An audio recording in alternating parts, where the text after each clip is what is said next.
Hello, world. I hope you are having a lovely day wherever you are, or a nice evening.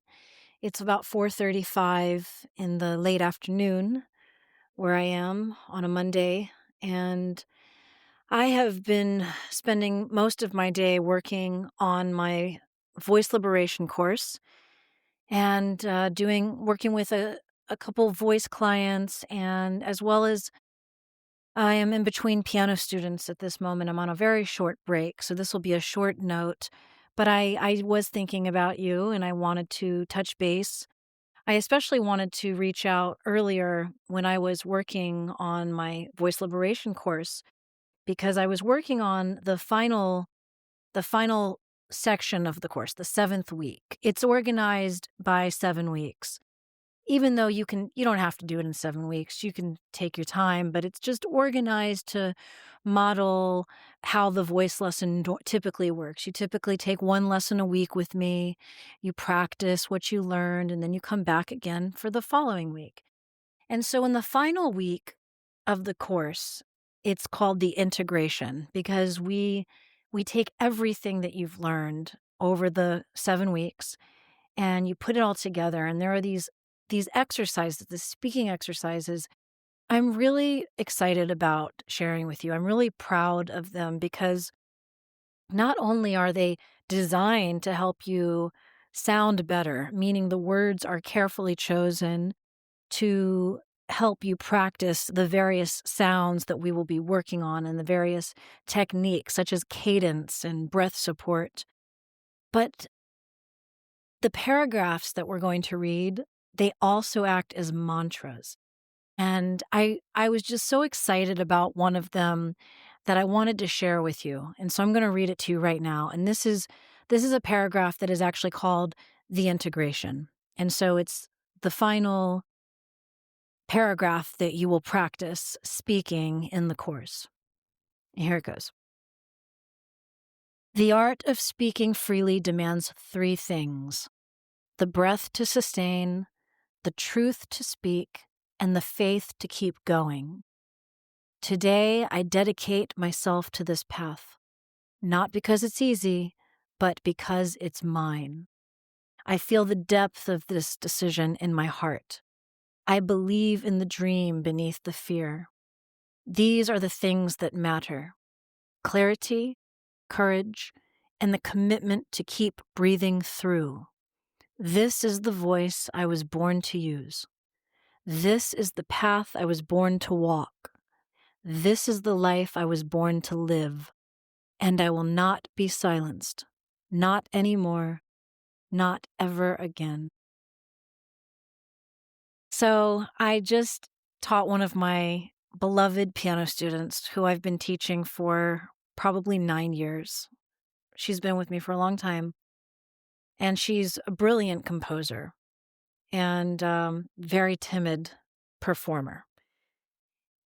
And so I wanted to share with you what we just went over. We did a little brief exercise, and I'm gonna explain the why before I explain the exercise. As I was watching her play this beautiful composition that she wrote in this very, what I would say, mechanical way, meaning it lacked the intense emotion that I believe it deserved. I believe that she actually wants to play it with, but she holds back because she's very nervous about revealing that emotional side of herself. And it was making me think of when I was a performing teenager and young adult, and I was a very passionate performer. I was very uncensored. I would credit my Italian upbringing with a Southern dad living in the Bible Belt in an urban Southern city in Northeast Florida. So if you can imagine the cultures of a very stereotypical Italian American merging forces with a stereotypical Southerner. I mean, you can imagine the creative, not the creative, yes, that too, but the intense forms of expression that I've always been capable of. So you can imagine me as a teenager, when you're already fiery to begin with and you already have so much rage and emotions. And for me to be able to express that in music was such a gift, and I never held back. Now, today, I relate to my timid student. Today, I hold back. I've been through some things in my adulthood that put the fear in me. And one of the things I've been working on, which has led me to being able to launch the Healthy Voice, is getting over those fears. I'm not fully there yet. I'm capable of so much more. I can sing in front of people now, and I couldn't do that for about 10 years, maybe even longer without freaking out. I can do that now, but I'm still too scared to go full on crazy with the music.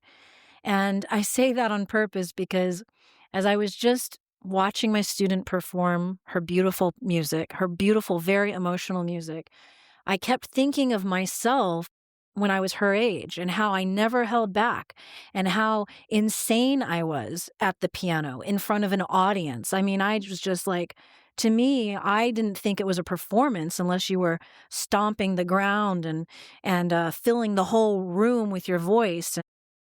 I, to me, that was what you did. I mean, that's the way it was where I lived.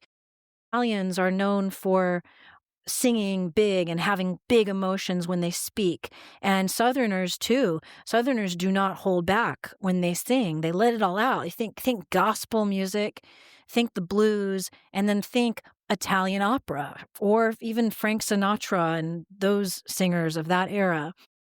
So there was a time when I didn't have the fear in me, when I was just so raw and so free with my voice. And I was trying to help my student get to that point. And I understood, I mean, I struggle with it myself. So how can I actually get her to do this?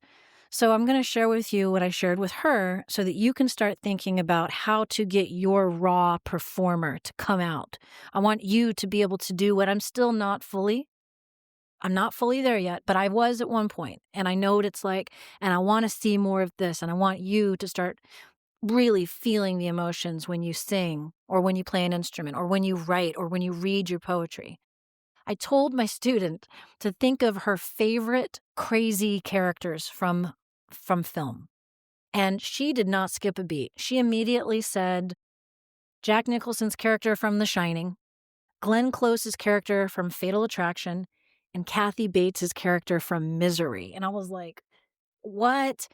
You clearly know what I'm talking about because those are three of the most fantastic, insane characters in cinema. And I said, you need to have some of that energy. Those characters, what makes them so insane is that they have no filter, no censor button, no sense of right or wrong. They're just all emotion. It's every raw emotion is coming out. And I said, that is what makes a good performer. So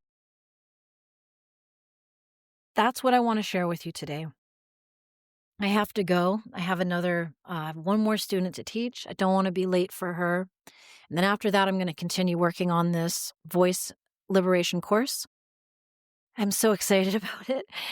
But I hope that you will take that exercise and run with it.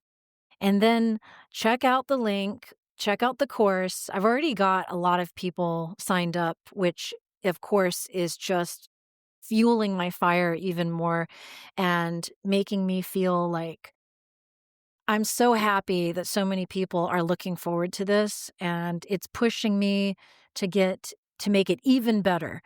Today's work on preparing the course, I think I got even better than I did yesterday, and I'm going to keep improving on it. I've even I've even decided it's going to be a trilogy because we're using the metaphor of the hero's journey and where I'm inspired by these epic trilogies like Star Wars and Lord of the Rings. I've decided that I'm going to also make the voice liberation method a trilogy. And so the first one, which is already going to be extremely epic. I mean, there's so much information in here, and which thinking about it like a trilogy frees me up because then I don't feel so much pressure. I keep wanting to put more and more and more into this course. But I don't really think you would want that. You don't want that. You don't want to overwhelm your students. So I think you're going to get more than enough in the first course. And then in the second part, the second level of the trilogy, we will go into shadow work, which will really help you learn how to express these feelings. You got to be able to express your emotions. That's how you get the good stuff to come out. And then the third one will be some kind of inspiration on the theme of the return, the performer awakens, where hopefully by the third one, you're ready to actually start sharing your work. That's my goal for you. But first things first, let's get this first course done.